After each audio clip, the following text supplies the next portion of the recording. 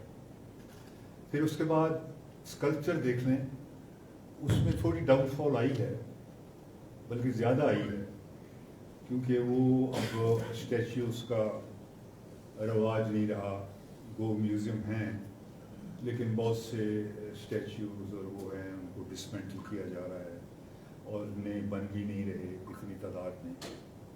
اور اس کے بعد پینٹنگ بھی ایک بڑا ضروری عنصر ہے، لیکن پینٹنگ بھی میں سمجھتا ہوں کہ زوال پذیر ہے، لگژری ہے، اور یہ بھی اب اتنی زیادہ بڑے پیمانے پہ نہیں ہوتی۔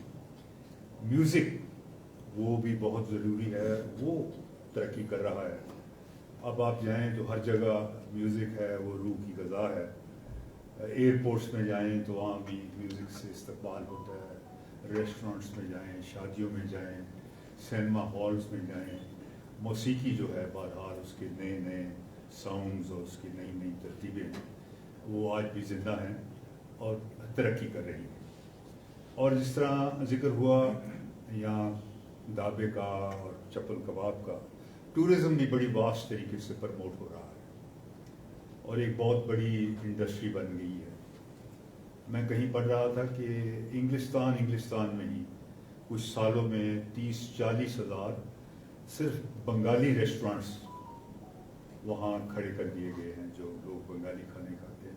اس کے علاوہ ہندوستانی اور پاکستانی ریسٹورانٹس جو ہیں وہ بڑی تیزی سے پھیل رہے ہیں، پوری دنیا میں پھیل رہے ہیں، اور ٹورزم جو ہے وہ لوگ کرتے ہیں، فیسٹیولز بھی ہیں، صرف یورپ میں ہی سال کے ہزاروں کی تعداد میں فیسٹیولز ہوتے ہیں جو بڑی باقاعدگی سے ہوتے ہیں، ریلیجسلی ہوتے ہیں، اور اس میں بھی لوگ بڑے رش کے ساتھ جاتے ہیں۔ تو یہ ایک کلچر کی پازیٹیو باتیں انٹرنیشنلی ہوئی ہیں۔ ہمارے ملک کی جیسے بات کی گئی تو ہمارے ملک کی تہذیب تو بہت رچ ہے، آپ کو بتایا گیا ہے کہ یہاں موئنجو ڈورو بھی ہے، ہڑاپا بھی ہے، انڈس سیولائزیشن کی بھی بہت بڑی تاریخ ہے، ٹیکسلا کی، گندھارا کی، اور تاریخی اور قدیمی شہر بھی ہیں۔ لاہور شہر کی جو ریٹن ہسٹری ہے وہ بھی 4500 سال پرانی، 4500 ایئرز اولڈ، اور ملتان اس سے 1000 سال پرانا شہر، یہ بھی ہمارا ورثہ ہے۔ اور ہم تو لاہور کو یہ مغلوں شغلوں کے اور وہ قلعے شلے اور اس حوالے سے یاد کرتے ہیں، لیکن اس سے پہلے بھی اس کی بہت بڑی ایک تاریخ ہے، اور یہ جو وہاں کی دیوار ہے، والڈ سٹی ہے، یہ بھی صدیوں پرانا ہے، یہ نہیں کہ اس کو اکبر نے بنایا اور پختہ کیا اور فلاں نے اس کے دروازے لگائے، یہ بہت پہلے ہندوؤں کے وقت جب ہندو حکمران تھے، پھر بدھسٹ آئے، اس وقت بھی اس کا نام مختلف ہوتے تھے، بڑے سالوں سے ان کی حکمرانی رہی، تو اس کی بھی ایک بڑی رچ ہسٹری ہے۔ اور ملتان کی بھی بڑی رچ ہسٹری ہے، وہاں سینٹس ہیں، مسٹکس ہیں، اور بہت پرانی قدیمی ہسٹری ہے، کیونکہ وہ بھی ایک گزرگاہ تھی وہاں سے، پرشیا سے، افغانستان سے حملہ آوروں کی، سینٹس کی، لوگوں کی آنے جانے کی، وہ بھی ایک گزرگاہ میں وہ شہر تھا۔ تو ہماری ایک بڑی ہی رچ ہسٹری ہے، اور اس رچ ہسٹری میں اس کو ڈسٹارٹ بھی کیا گیا ہے، اور اس کو ڈسٹارٹ اس طرح کیا گیا ہے کہ ہم اپنی تاریخ محمد بن قاسم سے شروع کرتے ہیں اور پھر 200-250 سال کا گیپ آ جاتا ہے، پھر خلجی اور دوسروں سے شروع کر دیتے ہیں، تو وہ اصل میں ہماری تاریخ نہیں ہے۔ ہماری تاریخ اس سے صدیوں پرانی، بہت پرانی، اور اس تاریخ کو بھی جاننا ضروری ہے۔ ہم اس تاریخ کے وارث ہیں، اور وہ بڑی ایک لبرل سیکولر تاریخ تھی، ڈائیورسٹی تھی، اس میں پلورلزم تھا، لوگوں کو آپس میں ملاپ تھا تمام مذاہب کا۔ تو یہ ایک بڑی رچ تہذیب کی ہم وراثت ملی ہے ہمیں. لیکن جو ہماری اسٹیٹ نے یہ جو نیریٹو بنایا ہے وہ نیریٹو تنگ نظری کا نیریٹو ہے. اور یہی وجہ ہے جیسے میں نے آپ کو ذکر کیا کہ اگر دنیا میں کہیں لٹریسی عروج پہ ہے تو وہ پاکستان ہے یا افریقہ ہے. تو اس کی بنیادی وجہ یہی ہے کہ وہ نیریٹو لے کے ہم پھنسے ہوئے. یورپ ہمارے سے بھی انڈر ڈیولپ تھا, پسماندہ تھا, لیکن انہوں نے جب چرچ کو علیحدہ کیا, جب پروٹیسٹنٹ ورک ایتھکس لے کے آئے تو انہوں نے ترقی کی اور بڑی تیزی سے ترقی, ماڈرنائز کیا, وہ کٹ کے. اور اب یورپ میں بھی آپ ایک تقسیم دیکھیں جہاں پروٹیسٹنٹ کا غلبہ تھا وہ معاشرے وہ ملک زیادہ ترقی یافتہ ہوئے. کیتھولکس جو ہیں وہ غیر ترقی یافتہ رہے کیونکہ وہ پھر اپنی پوپ اور چرچ اس کو لے کے رہے. لیکن انہوں نے اسی وقت ترقی کی جب انہوں نے مذہب کو ایک سائڈ پہ کر دیا. لیکن اگر آج ہم ابھی یہی اگر نیریٹو لے کے چلتے رہیں گے, مذہب والا نیریٹو, تو پھر ہم ترقی نہیں کر سکیں گے. سنگاپور کا جو بانی ہے اس سے جب سوال اس کو پاکستان بنایا گیا کہ ہم کیوں انڈر ڈیولپڈ رہ گئے ہیں, آپ ہمارے سے بعد میں آزاد ہوئے اور آپ نے ہمیں بھی کوئی نسخہ بتائے. اس کو تمام لوگ بناتے ہیں, امریکنز بھی بناتے ہیں, چائنا ٹینگ سیوپنگ بھی نے بھی اس کو بنایا تھا, ماؤ اس کو اپریشیٹ کرتا ہے, رشین اس کو اپریشیٹ کرتے ہیں, کورینز کرتے ہیں, ایوری ون لائکس ہے کیونکہ اس نے ایک چھوٹا سا ملاویروں کا شہر, مچھلی پکڑنے والوں کا, اس کو دنیا کا ہائیسٹ ڈیولپ سٹی کر دیا اور جس میں کوئی را مٹیریل نہیں ہے, کچھ بھی نہیں ہے. تو پاکستان چند ہفتے گزارنے کے بعد اس کو جب بلایا گیا تو مایوس ہو کر گیا. تو اس نے کہا کہ آپ ترقی نہیں کر سکتے. اس نے کہا کیوں؟ جو اس کے میزبان تھے تو اس نے کہا اس لیے آپ ترقی نہیں کر سکتے کہ آپ ابھی آفٹر لائف کا سوچتے رہتے ہیں. یہ لائف آپ سمجھتے ہیں کہ یہ عارضی ہے, آگے جا کے آپ کو بورے ملنے ہیں یا چشمے ملنے ہیں یا نہریں ملنی ہیں. تو جب یہاں اس معاشرے میں رہ کے آپ نہیں سوچتے تو آفٹر لائف کا آپ جب سوچیں گے تو پریزنٹ کا نہیں سوچیں گے تو آپ ترقی نہیں کر سکتے. تو پاکستان کا بھی یہی بہت بڑا المیہ ہے کہ ہم پاسٹ میں رہتے ہیں اور ہماری وہی پرانی سوچ ہے. جب تک یہ سوچ تبدیل نہیں کر سکیں گے.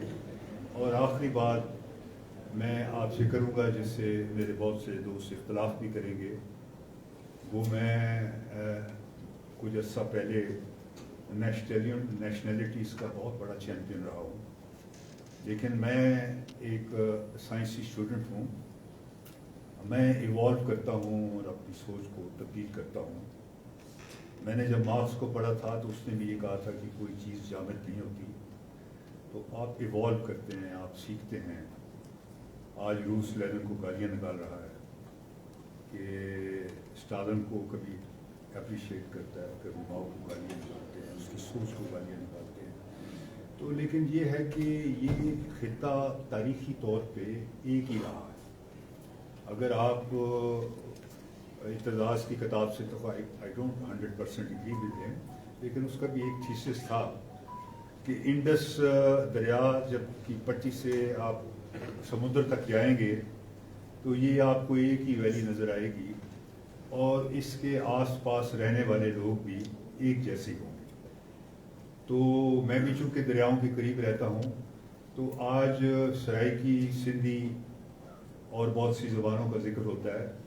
تو یہ زبانیں جو ہیں یہ تھیوری آپریشن نیشنلٹی ہے, ساروں کے حصے ہیں. میں اسلام آباد میں آتا جاتا رہتا ہوں, یہ مجھے پختونوں کا شہر لگتا ہے, اور کراچی میں کم جاتا ہوں لیکن وہاں بھی مجھے پختون نظر آتے ہیں. تو بلوچ بہت بڑا ایشو ہے. میرے جس ضلع سے میرا تعلق ہے وہاں انجمن بلوچان بنائی گئی ہے. تو وہ ان کا ایک MNA اس دفعہ PTI سے 1.5 لاکھ ووٹ لے کر کامیاب ہو. وہی آدمی شخص جو ہے وہ پچھلی دفعہ نون سے 1,60,000 ووٹ لے کر کامیاب. کہنے کا مقصد ہے کہ وہ بلوچوں کی سیٹ ہے، بلوچ جیتے ہیں اور ہم وسطی پنجاب کے حصے میں رہتے ہیں. اور فیصل آباد وسطی پنجاب کا گڑھ ہے. آپ نے 2 دن پہلے فیصل آباد کا میلہ بھی دیکھا ہوگا، لائل پور ادبی میلہ، ہسٹورین کا بڑا کامیاب رہا. تو وہاں ایک تانگلہ والا تحصیل ہے، اس میں پیپلز پارٹی کا بلوچ بھی 4 دفعہ MNA رہا ہے، نون کا بھی رہا ہے، اس دفعہ PTI کا بلوچ وہاں MNA ہے. اور ملتان آن ورڈ جب آپ چلے جاتے ہیں، لیکن آپ گنتی کرتے جائیں نا، آپ بلوچ کو ایز ایک چھوٹی سی کمیونٹی، وہ گوادر ولیج کی نہ سمجھیے. آپ جب ملتان سے جائیں گے DG خان ڈویژن میں، راجن پور میں، مظفر گڑھ میں، لیا میں، تو وہ تمام بڑی جو سرکردہ حکمران قومیں ہیں وہ بلوچ ہیں. And most of that Buzdar Balochi بولتا تھا، and most of them speak Balochi. So we enter Balochistan and then again there is a division. اس کی ماں پنجابی ہے، اس کے گھر میں بھی پنجابی ہوتی ہے. اسی طرح بلوچستان میں ڈاکٹر ہمایوں بیٹھا ہے، یہ ناراض بھی ہوگا. کاکڑ بھی ہیں، اچکزئی صاحب نے غالباً اب 1.5 سیٹ لی ہے یا 2 لی ہے یا 2.5 لی ہوں گی. اور دوسری بھی جو ریکوگنائز بلوچ قومی موومنٹس ہیں انہوں نے بھی ایسی سیٹیں، ممکن ہے دھاندلی بھی ہوئی ہوگی، سرداروں کو انہوں نے کی ہوگی. لیکن آپ کا اگر اتنا برننگ ایشو ہوتا تو آپ کی اتنی بڑی بڑی طریقیں ہوتی، جس طرح PTI کو لوگوں نے ووٹ ڈالے مختلف نشانات میں. اگر آپ کا وہ ایشو ہوتا اوپریس نیشنلٹی والا تو آپ کو بھی ووٹ ڈالتے. لیکن یہ ضروری نہیں ہے کہ آپ میرا تھیسس مانیں. آپ کی بہت بہت مہربانی، شکریہ.